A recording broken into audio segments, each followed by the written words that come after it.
Mi nombre es Moisés, y esta es mi historia. Todo comenzó hace muchos años, en un tiempo de sufrimiento y esclavitud para mi pueblo, los hijos de Israel. Nací en Egipto, en una época en que el faraón temía el creciente número de hebreos y ordenó que todos los recién nacidos varones fueran arrojados al río Nilo. Mis padres, Amram y Jocabed, pertenecientes a la tribu de Leví, no pudieron soportar la idea de entregarme a la muerte. Mi madre me escondió durante 3 largos meses, pero sabía que no podría mantenerme oculto para siempre.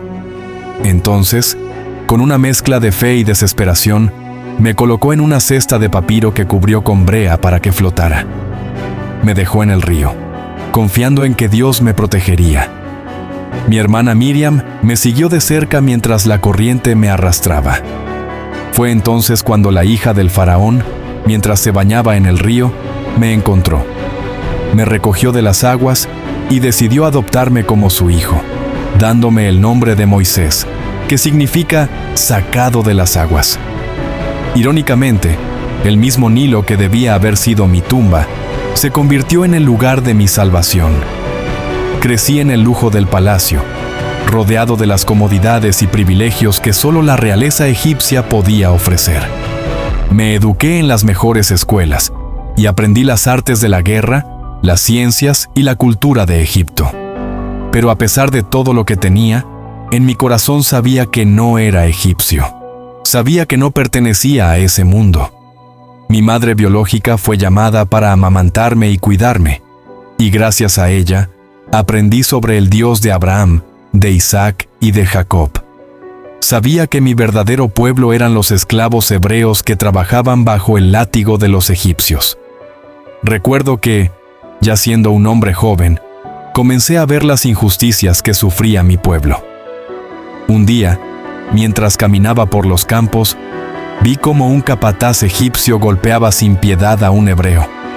No pude contener mi furia. En un arranque de ira, maté al egipcio y lo enterré en la arena, esperando que nadie lo viera. Pero no pasó mucho tiempo antes de que la noticia se propagara. Sabía que mi vida estaba en peligro, así que huí. Dejé atrás el palacio, la vida que había conocido, y escapé hacia el desierto. Llegué a la tierra de Madián, un lugar remoto y árido. Allí, en mi huida, me encontré con las hijas de Jetro, el sacerdote de Madián, mientras estaban siendo acosadas por pastores. Las defendí, y en agradecimiento, su padre me acogió en su hogar. Con el tiempo, me casé con una de sus hijas, Séfora, y me convertí en pastor de sus rebaños. Durante muchos años, llevé una vida tranquila, una vida simple. Ya no era el príncipe de Egipto, sino un humilde pastor. Pero en esos años de soledad en el desierto, comencé a sentir la presencia de Dios de una manera más profunda. Sabía que Él no se había olvidado de mí, ni de mi pueblo. Un día, mientras cuidaba las ovejas de Jetro cerca del monte Horeb, vi algo extraño, una zarza que ardía, pero no se consumía. Me acerqué para observarla mejor, y fue entonces cuando escuché una voz poderosa que decía: «Moisés, Moisés». Me detuve, temblando, y respondí: «Aquí estoy». Dios me habló desde aquella zarza. Me dijo que había escuchado el clamor de mi pueblo, que conocía su sufrimiento bajo la esclavitud y que había decidido liberarlos.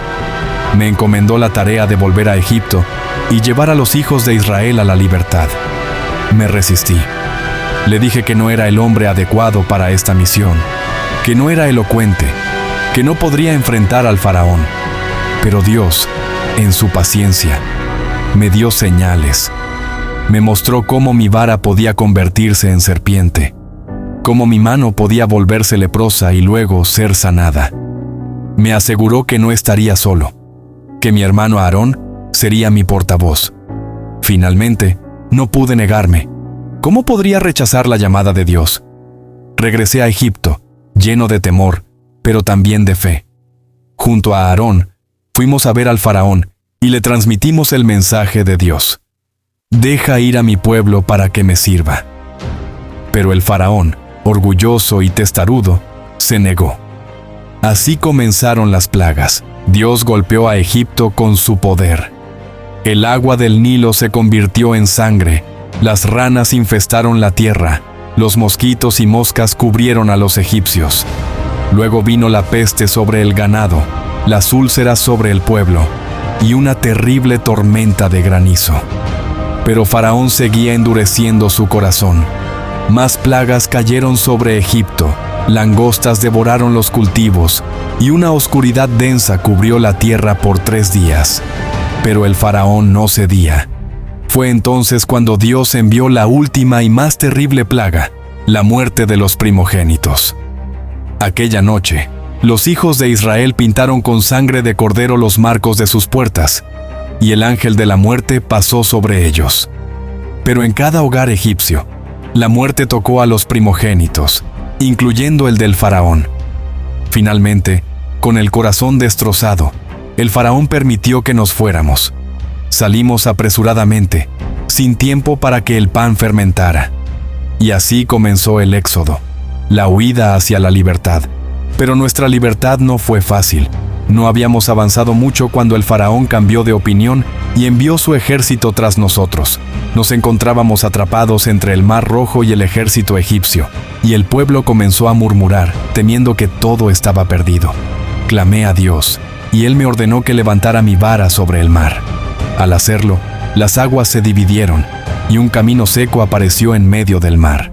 Cruzamos en medio de aquellas gigantescas paredes de agua, y cuando los egipcios intentaron seguirnos, el mar volvió a su lugar, ahogando a todo su ejército. El pueblo celebró, cantando alabanzas a Dios, pero aún no habíamos llegado a nuestro destino. La libertad que habíamos anhelado estaba frente a nosotros, pero no iba a ser fácil. El desierto se convirtió en nuestra nueva realidad, y pronto el pueblo empezó a quejarse. A pesar de haber sido testigos de los milagros en Egipto y el cruce del Mar Rojo, comenzaron a dudar. ¿Por qué nos sacaste de Egipto?, decían. ¿Nos trajiste aquí para morir de hambre y sed en el desierto?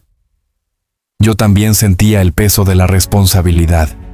Me preguntaba si realmente podría guiar a este pueblo obstinado. Pero siempre que dudaba, Dios respondía. Cuando clamamos por agua, Dios me dijo que golpeara una roca, y de ella brotó agua suficiente para saciar nuestra sed. Cuando nos faltaba alimento, Dios nos envió maná, un pan celestial que aparecía cada mañana en el suelo, como el rocío. Era dulce, como la miel, y sustentaba nuestras fuerzas día tras día. Después de 3 meses en el desierto, llegamos al monte Sinaí. Fue allí donde Dios me llamó de nuevo, esta vez para hacer un pacto con su pueblo.